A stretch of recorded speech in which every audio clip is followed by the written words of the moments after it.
Welcome back to Real Food Blog. I'm excited about this episode to show you how to do our family's falafels. They're vegetarian, they're made from chickpeas or garbanzo beans, okay? They don't sound very appealing, but trust me, I've gotten past meat eaters, okay? So let's show you what we're working with. It's all about the ingredients. We have the chickpeas that we've drained, okay? And we're going to put them into a bowl so that we can mash them up. Okay, and we've got some chopped garlic. This is about 3 to 4 cloves of chopped garlic, okay, that we're going to put in there. We're going to put in some spices now. We're going to put in some, we have some turmeric in here. We have some cumin, about an eighth of a teaspoon of each, cumin and turmeric and paprika and dried oregano, dried basil, about a half a teaspoon of salt, and about a quarter teaspoon of black pepper. Okay, so all that is going to go in here as well. Okay, you may need to add some more cumin or salt or whatever when you adjust it for the seasonings. Okay, so now what we're going to do is we're going to reserve the green onions and the parsley for just a second, and the egg and the flour that we're going to use, and the olive oil and the lemon juice that we're going to incorporate into this. So basically what we want to do though is mash this first, okay? So the chickpeas are canned chickpeas, just one can, okay? And this gets stretched a lot because you add the flour and some of the other ingredients, okay? But you can smell all of that already, all those spices, okay, and those seasonings already. And you can do this two ways. You can use the dried chickpeas and soak them overnight and cook them and do all that. Or you can just do the canned. I found the canned works the best. It's always got a can of chickpeas because we don't know what to do with them, right? So make hummus with them, right? So we've got these roughly, you want to keep some, you want to have some chunks in there. You want to have some texture in there, okay? So we got that going for us.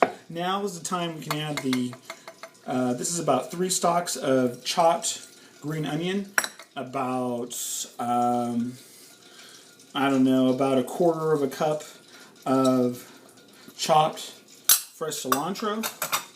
Okay, we already got the garlic in there, and the salt, the pepper, the other seasonings, the paprika, the basil, the cumin, the oregano, all of that. The turmeric is already in there, okay? So we're going to use about half a lemon juice. Okay.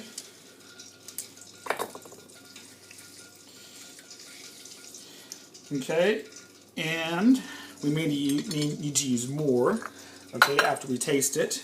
Okay, we've got some olive oil that we're going to put in here.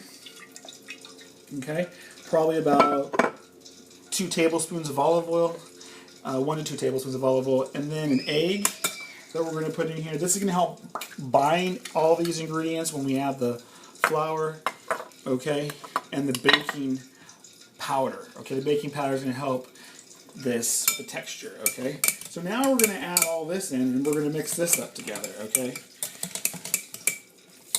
So now I don't need my masher anymore since I got it pretty mashed. Okay, now we're going to add 1 cup of flour, okay, and the baking powder. All right, and then we're going just to combine all of this, let this sit for about 15 minutes, okay, and then, oh, I got 2 spoons there, and then we're going to fry these up at about 300 degrees, which we're about 250 right now, okay, but I want to show you these coming together because I think that's important. You want to know what the texture is going to be like with these. So now I'm just going to use my hands, okay, and press them down. And what we're looking for is I don't know, golf ball size falafels that we're going to make.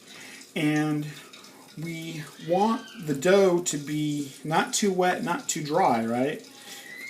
We don't want them to fall apart in there, and we don't want them so dry that they just are chalky or whatever, right? So basically you just work it into like any other dough until it forms a ball. And when it does, then that's when you you can start making them into balls, okay? So I'm going to make my first one here.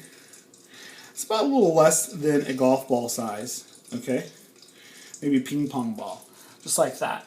We're going to fry these one by one, and we'll show you that process right here next on Real Food Blog. Okay, hey, welcome back. We're frying up those falafels, and when you check this out, I'm on my last batch, okay? So I'm just adding the last batch in. One trick is to use cornstarch if they're getting a little bit sticky, and that way you can put cornstarch in your hands too, just like you would a flour trick, just to keep them from sticking, okay? So I've got them back in the fryer. The key is really, there's no really right time as far as cooking them is concerned, just because your oil needs to be between 300 and 325 degrees. So get an instant read thermometer like this one. It's like $3 at the store, and it's about a color. Okay, so as long as you keep them between 300 and 325, so you may need to adjust the temperature of them up and down. Okay, unless you're using a electric fryer that has a built-in thermometer. Okay, but basically this is what they look like. Okay, they're nice, they're golden, they're crispy, but they're also I'm just adjusting my temperature down. But they're also moist in the center. So when you open them up, they look like that. So my goodness, I swear to goodness, you think there's meat in here. But there's meat in here. But look at that. They're tender. It's like a hush puppy. Okay. We make falafels out of these. You make a plate of them. Serve it with some tzatziki sauce. You can look that up on the blog. Some hummus. I don't know if that's on there, but I'll put it on there. And make falafel wraps with them. With our pita bread, you can look that up for sure. But basically, all you do is fry them up. Delicious. You serve them as a snack or appetizer or an entree. Which is what we're probably going to end up doing with them. Okay? Check these out. Just want to keep an eye on them. Keep an eye on that temperature. Make sure it doesn't go past 325. Make sure it doesn't go below 300. That way, you're making sure you're frying them properly so they won't be greasy, and you won't be trapping all that fat in there. Because when you fry properly, things shouldn't be greasy. Okay. So we're going to finish these off. Okay, when they get the right color. And this is how to do our falafels. Thank you for joining and watching Real Food Blog. We'll see you next time right here on Real Food Blog.